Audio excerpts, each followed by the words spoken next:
আমি বাড়িতে একাই থাকতাম। আমার একটা ভাসুর ছিল, সে অবিবাহিত। তার সাথে আমার হচ্ছে যে রিলেশন সম্পর্ক তৈরি হয়। আস্তে আস্তে সম্পর্ক তৈরি হওয়ার পরে তার সাথে সবকিছুই করি। সবকিছু করার পরে আমাদের বাড়িতে কেউ টের পায় না অবশ্যই, কারণ আমার শাশুড়ি একা থাকে আর আমার ভাসুর বিয়ে শাদী করেনি, আমার তো হাজবেন্ড বাহিরেই থাকে। স্বামীকে সময় দিনে এখন ভাসুরের সাথে অনেক কিছু আমাদের সম্পর্ক, ভাসুরের সাথে উঠা বসা সব কিছুই। তো আসলে কি, মেয়েরা এমন একটা জিনিস যে সব কিছু থাকার পরেও মনে করে যে কিছুই নাই। এখন স্বামী টাকা পয়সা সব কিছুই পাঠায়, কিন্তু সামান্য একটা সুখের জন্য আমি যে কাজটা করতে বাধ্য হয়েছি, এই কাজটা কিন্তু আপনারা করবেন না, কারণ এটা অন্যায়। একজনকে ঠকায় একজন কোনোদিন সুখী হয় না, এটাই হলো কথা। কারণ আমি আজকে আমার হাজবেন্ডের টাকা পয়সা ধন সম্পদ সব কিছু আত্মসাৎ করে আমি যে আমার ভাসুরকে নিয়ে আজকে সংসার করতেছি, এটা কিন্তু আসলেও অন্যায়। আমার স্বামী যে টাকা পয়সাগুলো পাঠাইছে সব কিছু আমার নামে নিজে ব্যাংকে রাইখা সোনা গয়না জায়গা সম্পদ সব কিছু নিজে কইরে আমি আমার ভাসুরের সাথে ঢাকা চলে আসি। ঢাকা আসার পরে হচ্ছে যে আমরা দুজনে বিয়ে করি।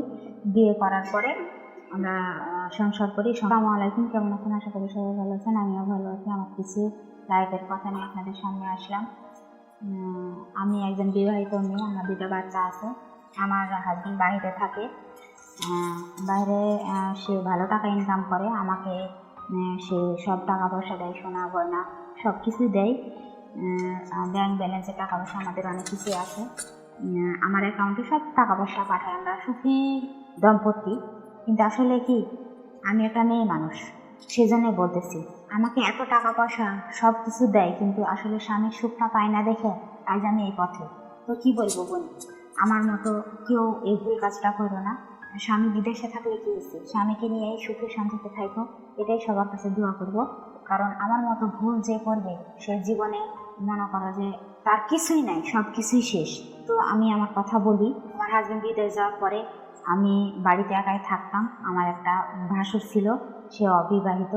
তার সাথে আমার হচ্ছে যে রিলেশন সম্পর্ক তৈরি হয়। আস্তে আস্তে সম্পর্ক তৈরি হওয়ার পরে তার সাথে আমি সবকিছু করি।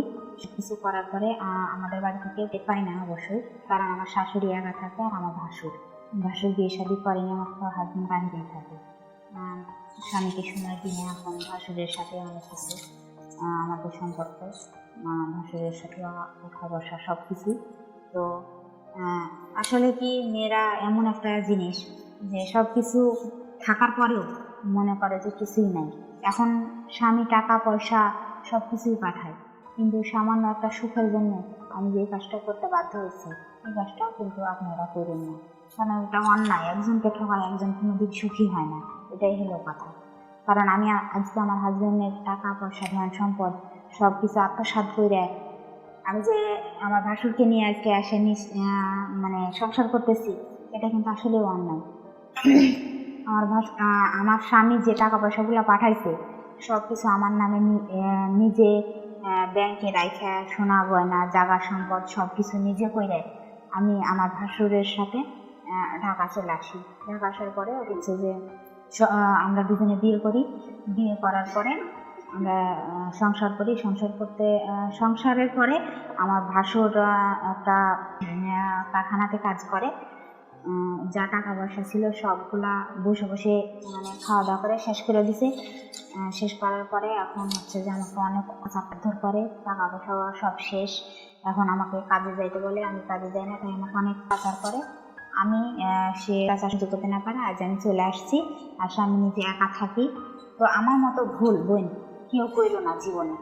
কারণ আমি যদি আজকে স্বামীর সংসারে থাকতাম, স্বামী আমাকে যাদের ভালোবাসাটা দিছিল সেটাই নিয়ে যদি থাকতাম, তাহলে আজ আমার কপালে এত দুঃখ হতো না।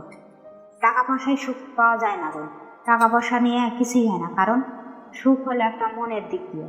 কারণ তোমাকে স্বামী টাকা পয়সা তোমার জন্য ইনকাম করতে গেছে, আজ তুমি যদি তাকে ভালোবাসা দিয়ে আগলা রাখতে, তাহলে তোমার এই জীবনটা একদম ছাড়খার হতো না। তা আজ আমার এই জীবনটা আমি নিজেই খারাপ করছি। তো আমার ভুলের জন্য আমি একমাত্র দায়ী, আর কেউ না। তাই আমি বলতেছি, আমার মতো ভুল কেউ কইরো না বোন। স্বামীর সংসার যতই কষ্ট হোক, স্বামী নিয়ে সুখে শান্তিতে থাকার চেষ্টা করো। স্বামীর মুখের উপর তর্ক করো না, স্বামীকে ভালোবাসো, স্বামীর সাথে ভালোভাবে সংসার করো, এটাই সবার কাছে আমি আশা কামনা করি। তো আমার কথাগুলো তোমরা বুঝতে পারছো, আমার ভুল আমি নিজে এখন আমার নিজের জীবন জানলেও শুধরাবো, কিন্তু আমার মতো ভুল তোমরা আর করো না। তো ভালো থাকো, আশা করি আমার কথাগুলো বুঝতে পারছো।